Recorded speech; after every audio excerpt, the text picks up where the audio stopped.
बिस्मिल्लाहिर्रहमानिर्रहीम। नाजरीन, आज की मेरी वीडियो स्पेशल तहरीक लबैक या रसूलुल्लाह पाकिस्तान क्यों बनाई गई थी, उसकी बेसिक रीज़न क्या थी कि तहरीक लबैक या रसूलुल्लाह सियासत में क्यों आई। तो नाजरीन, सबसे पहले मैं आपको ये बताता चलूँ कि तहरीक लबैक या रसूलुल्लाह पाकिस्तान गाजी मुमताज़ हुसैन कादरी शहीद रहमतुल्लाह अलैह के शहादत के बाद जो हमारे ज़े वजूद में आई। इससे पहले इस तहरीक का नाम था रिहाई गाजी मुमताज़ हुसैन कादरी शहीद। इस तहरीक का नाम ये था। तो गाजी मुमताज़ हुसैन कादरी शहीद रहमतुल्लाह अलैह का कुछ इंट्रोडक्शन आपको कराता चलूँ कि गाजी मुमताज़ हुसैन कादरी रहमतुल्लाह अलैह एक पुलिस कांस्टेबल थे। तो 4 जनवरी 2011 में गाजी मुमताज़ हुसैन कादरी शहीद ने 27 गोलियां मारी थी सिंध के गवर्नर सुलेमान तासीर को।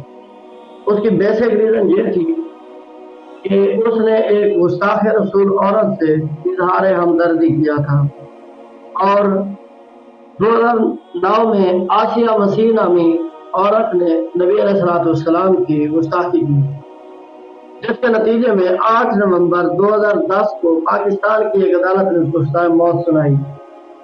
जब उसको सज़ाए मौत सुना दी गई, उसके बाद सुलेमान तासीर ने उससे मुलाकात की। उस मुलाकात के बाद उसने उससे वादा किया कि वो सदर पाकिस्तान से मुलाकात के बाद इस बात का मैं वादा करता हूँ कि तुम्हें जरूर रिहाई दिलवाऊंगा। तो उसके बाद उसने एक प्रेस कॉन्फ्रेंस की और उसने कहा कि इंसानों के हकूक के बारे में सोचना चाहिए। तो एक औरत ने बात कर दी, ये ह्यूमन राइट्स में आता है। ह्यूमन राइट ये है कि इसको माफ कर देना चाहिए, इसको कैद नहीं करना चाहिए। नऊज़ुबिल्लाह, उसने अल्लाह तबारक व तआला के बनाए हुए कानून को काला कानून कह दिया। जब उसने ये गुस्ताखी की, एक गुस्ताखी करना और दूसरा गुस्ताख औरत को इजहार हमदर्दी के साथ पेश आना और ये कहना कि इसको रिहा कर दिया जाए। इस गुस्ताखी के बाद गाजी मुमताज़ हुसैन कादरी शहीद रहमतुल्लाह अलैह ने उसको 27 गोलियां मार के जहन्नम हासिल कर दिया। तो नाजरीन, इसके बाद गाजी मुमताज़ हुसैन कादरी शहीद को गिरफ्तार कर लिया गया। तो गिरफ्तार करने के बाद 15 मार्च 2014 में ये तहरीक बनाई गई, तहरीक रिहाई गाजी मुमताज़ हुसैन कादरी। तो इसके बाद जब ये तहरीक बन गई, इस तहरीक के बनने के बाद मुख्तलिफ जगह पर रैलियां, कॉन्फ्रेंसेस वगैरह और धरने वगैरह दिए गए कि गाजी मुमताज़ हुसैन कादरी को रिहा किया जाए, फिलफौर रिहा किया जाए, क्योंकि वो एक आशिक रसूल है। तो आशिक रसूल को जो है वो आप इस तरह फांसी नहीं दे सकते, उसको कैद नहीं कर सकते। तो फिर हुकूमत पाकिस्तान ने बिल आखिर 1 मार्च 2016 को गाजी मुमताज़ हुसैन कादरी शहीद रहमतुल्लाह अलैह को फांसी दे दी।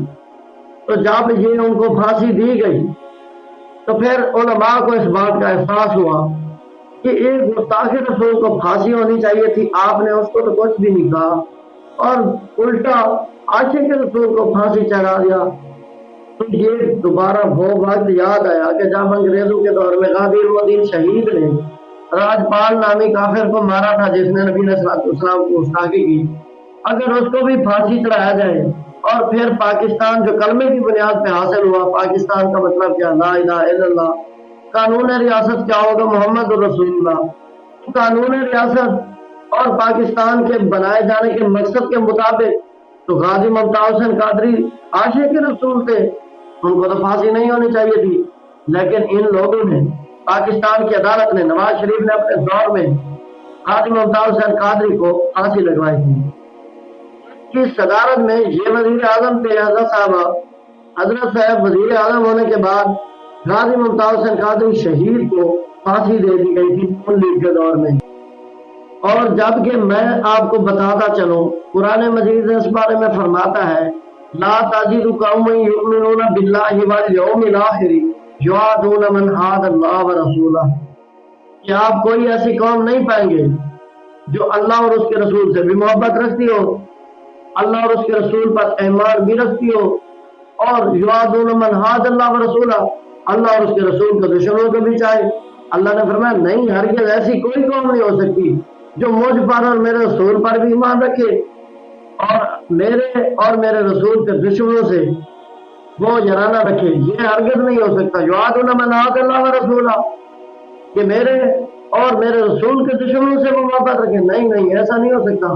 فرمایا وہ چاہے بلاؤ کانو آباءہم، ان کے باپ ہی کیوں نہ ہو، او ابناہم، ان کی اولاد ہی کیوں نہ ہو، او عشیرتہم، ان کے رشتہ دار ہی کیوں نہ ہو، تو اللہ نے فرمایا وہ ان تمام لوگوں کو چھوڑ دیں گے۔ اللہ اور اس کے رسول کے مقابلے میں ان چیزوں کی کوئی حیثیت نہیں۔ ماں باپ، رشتہ دار، جگیر، دولت، یہ تمام چیزیں ان کی کوئی حیثیت نہیں ہے نبی علیہ الصلوۃ والسلام کے بعد۔ اور خود نبی علیہ الصلوۃ والسلام نے ارشاد فرمایا لا یؤمن احدکم حتی اکون احب الیہ من والدی وولدی والناس اجمعین، کہ کوئی بھی بندہ اس وقت مومن نہیں ہو سکتا کہ جب تک میں اس کو اس کی جان، اس کی مال، اس کی اولاد اور تمام لوگوں سے پیارا نہ ہو جاؤں۔ تو تمام چیزوں سے بڑھ کر جو افضل چیز ہے وہ نبی علیہ الصلوۃ والسلام کی ذات مبارک ہے۔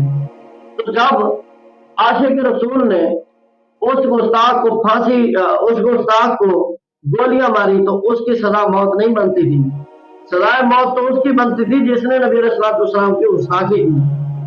تو جب غازی ممتاز حسین قاضی شہید رحمۃ اللہ علیہ کو پھانسی دی گئی تو اس امر کی سختی سے ضرورت پڑی کہ کوئی نہ کوئی ایسی تنظیم ہونی چاہیے، کوئی نہ کوئی ایسی تحریک ہونی چاہیے جو ان حکمرانوں کو شریعت کا نفاذ بتائے، شریعت کے قانون بتائے، اصول بتائے۔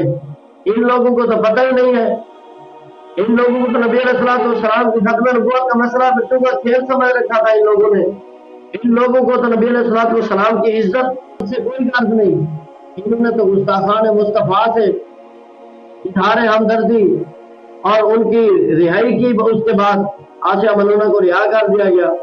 تو میں یہ آپ کو بتاتا چلوں نبی علیہ الصلوۃ والسلام خود اپنے گستاخوں کو قتل کرنے کا صحابہ کرام کو حکم دیتے تھے۔ میں آپ کو ایک حوالہ دیتا چلوں کہ فتح مکہ والے دن نبی علیہ الصلوۃ والسلام نے خود صحابہ کرام کو فرمایا جس شخص نے میری گستاخی کی تھی اسے قتل کر دو۔ تو جب صحابہ کرام رضوان اللہ تعالیٰ علیہ مجمعین اس کو ڈھونڈنے لگے تو وہ کعبے کے غلاف کے پاس لپٹ گیا۔ تو صحابہ کرام نے عرض کی یا رسول اللہ ہوا متعلق میں ساری کعبہ تھے کہ یا رسول اللہ وہ تو کعبے کے غلاف کے ساتھ لٹک گیا۔ تو نبی علیہ الصلوۃ والسلام نے ارشاد فرمایا اقتلوہ، اسے وہیں قتل کر دو۔ اگر بندہ کعبے کے غلاف میں بھی لپٹا ہو گستاخ مصطفیٰ تو حضور خود انہیں قتل کرنے کا حکم دیتے ہیں۔ اور یہی حدیث ہے کہ من سبا نبیًا فاقتلوہ، جو نبی علیہ الصلوۃ والسلام کی گستاخی کرے اس کی ایک ہی سزا ہے کہ اسے قتل کر دیا جائے۔ تو گستاخان مصطفیٰ کے لیے شریعت مصطفیٰ میں کسی قسم کی کوئی نرمی کی گنجائش نہیں ہے۔ اور دوسری بات، نبی علیہ الصلوۃ والسلام نے خود محمد بن مسلمہ رضی اللہ تعالیٰ عنہ کو خود بھیجا تھا کہ جاؤ جس شخص نے میری گستاخی کی کعب بن اشرف نے تو اسے قتل کر دو۔ جب صحابی پہنچے تو وہاں اس کی بیگم بھی موجود تھی، تو انہوں نے پہلے دوستانہ ماحول میں کہا کہ آپ آئیں جی ہم سے تلواریں لے جائیں اور ہمیں اجناس دیں۔ تو اس کی بیوی یہ بات سن رہی تھی تو اس نے کہا انی اسمع صوتا یقطر منہ الدم، کہ یہ جو نیچے سے آواز ہو رہی ہے، نیچے سے آواز آ رہی ہے، یہ اس سے مجھے خون کی لپک آ رہی ہے، خون ٹپکتا ہوا نظر آ رہا ہے اس آواز سے، اتنی سختی ہے اس آواز میں، آپ نہ جائیں یہ لوگ آپ کو قتل کر دیں گے۔ صحابہ کرام تو نبی علیہ الصلوۃ والسلام کے ساتھ سختی سے رویہ رکھتے تھے۔ آگے حضرت صلاح الدین ایوبی کے دور میں جب برنس نامی صلیبی نے کہا تھا کہ اینا محمد حکم عدو ینصرکم، کہاں ہے محمد، بلاؤ انہیں اور وہ تمہاری مدد کریں۔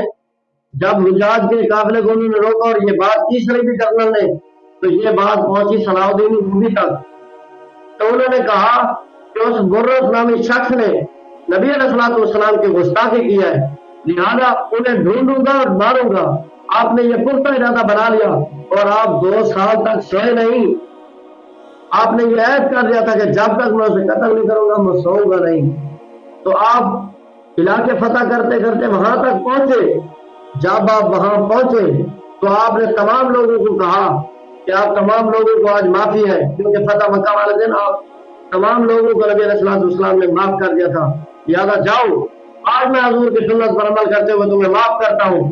لیکن جب برنس نامی شخص آپ کے سامنے آیا تو آپ نے اس سے سختی سے پیش آتے ہوئے یہ الفاظ فرمایا انا علوم رسول اللہ صلی اللہ تعالیٰ علیہ وسلم فی انتصار الامت، فرمایا تم نے کہا کہ این محمد بن عدو ینصرکم، तो सुन, आना अनूबू, मैं आया हूं तेरे लिए। तो आपने तलवार निकाली और उसका साथ जो है तन से जुदा कर दिया। ये होती है गुस्ताख रसूल के लिए सजा। अगर हुक्मरान गैरतमंद हो, अगर हाकिम वक्त सच्चा आशिक रसूल हो, तो गुस्ताख रसूल की ये सजा बनती है। उसके साथ हमदर्दियां नहीं बरती जाती। आज हमें लोग कहते हैं नहीं सी, वो तो मक्के में गए बगैर जूती के फिर रहे थे, हमने देखा वो तो मक्के में हज करते हैं, उनके तमाम गुनाह धुल जाते हैं। नहीं नहीं, इस बारे में भी फरमाया गया है, बड़े काम नसीब वो जो करार तक न पहुंचे, और करे यार तक तो पहुंचे, दिल यार तक न पहुंचे। वो नबी अलैहिस्सलाम की बारगाह तक तो पहुंच गए, लेकिन नबी अलैहिस्सलाम के दिल मुबारक तक न पहुंचे। वो हजूर की शरीयत के पाबंद ना रहे, वो दीन के कोई वफादार ना रहे, उन्होंने गुस्ताख रसूल से मोहब्बतें बरती, उनके साथ इजहार हमदर्दी किया। ये बात हरगिज नहीं, उनके कोई हज और उम्रे कबूल नहीं होते, उनकी कोई इबादत कबूल नहीं होती अगर वो नबी अलैहिस्सलाम से मोहब्बत न रखे। तो नबी अलैहिस्सलाम ने इरशाद फरमाया कि मैं जब तक तुम्हें तुम्हारी जान से, माल औलाद से प्यारा ना हो जाऊं, तब तक तुम मोमिन नहीं हो सकते। जब बंदा मोमिन ही ना रहा, तो फिर उसकी इबादत कहां से कबूल हो गई। और नबी अलैहिस्सलाम के जहरी दुनिया से पर्दा फरमा जाने के बाद मुसलमा कज़ाब से जब हजरत अबू बकर सिद्दीक ने जंग छेड़ी, तो आपने फरमाया चाहे कोई सहाबी बदरी है या गैर बदरी, पहले आपने ऐलान फरमाया था कि जो बदरी सहाबी है वो नबी अलैहिस्सलाम के ज़माना मुबारक की निशानियां हैं, तो वो जंग में नहीं जाया करेंगे। तो बाद में जब नबी अलैहिस्सलाम की इज्जत और नामूस की बात आई, हजरत अबू बकर सिद्दीक ने ये वाज़ेह पैगाम दिया, फरमाया आज कोई बदरी सहाबी है या कोई गैर बदरी सहाबी है, सारे के सारे जंगे यमामा में चले। तो तमाम सहाबा किराम वहां गए। हजरत अबू दुजाना अपनी कटी हुई टांग के साथ वहां पहुंचे, और हजरत सालिम जैसे कारी उसी जंग में शहीद हो गए। 12 जो सहाबा किराम जंग यमामा में शहीद हो गए। तो क्या उसके बाद ये हुआ कि इतने सहाबा किराम शहीद होने के बावजूद बाकी तमाम सहाबा किराम इस सख्ती हालत में, इतनी सख्त हालत में जख्मी पड़े थे कि वो जमात के साथ नमाज भी ना पढ़ सकते थे। हजरत खालिद बिन वलीद के पीछे जंग यमामा में सिर्फ 15 सहाबी, जंग के बाद सिर्फ 15 सहाबी बाजमात नमाज पढ़ा करते थे।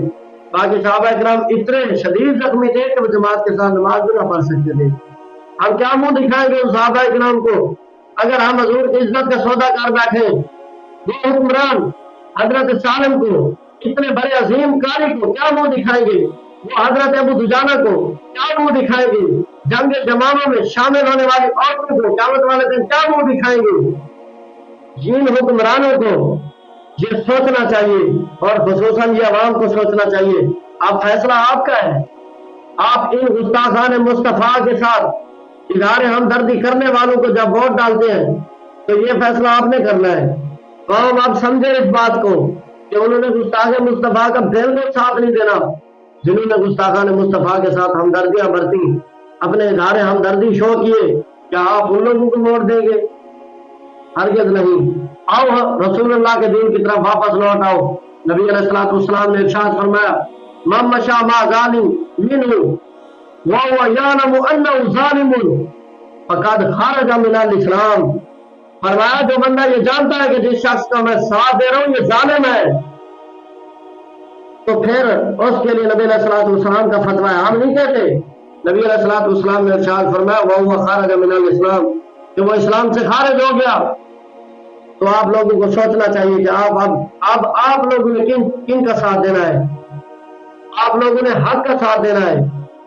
हमें सीटें नहीं चाहिए, हमें इक़्तिदार की कुर्सी नहीं चाहिए, लेकिन हमें निज़ाम मुस्तफा की जरूरत है। आओ और निज़ाम मुस्तफा के लिए अपना कीमती वोट और अपनी कीमती सपोर्ट जो है इस वक्त नबी अलैहिस्सलाम के निज़ाम मुस्तफा के लिए दें। और मिसाल आपको पेश करता चलूं कि जब हजरत इब्राहीम अलैहिस्सलाम को आग के चीखे में डाला गया, तो उस वक्त एक छपकली जो है वो दूर से बैठकर ऐसे फूंके मार रही थी। अल्लाह तबारक व तआला ने इरशाद फरमाया, तुमने मेरे नबी के बारे में दिल में बोझ रखा और फूंके मार रही है, क़यामत तक तेरी नस्ल को बर्बाद कर दूंगा। आज भी लोग छिपकली को मारने पर 2 नफल सवाब हासिल करते हैं, उसकी यही वजह है। उसने नबी के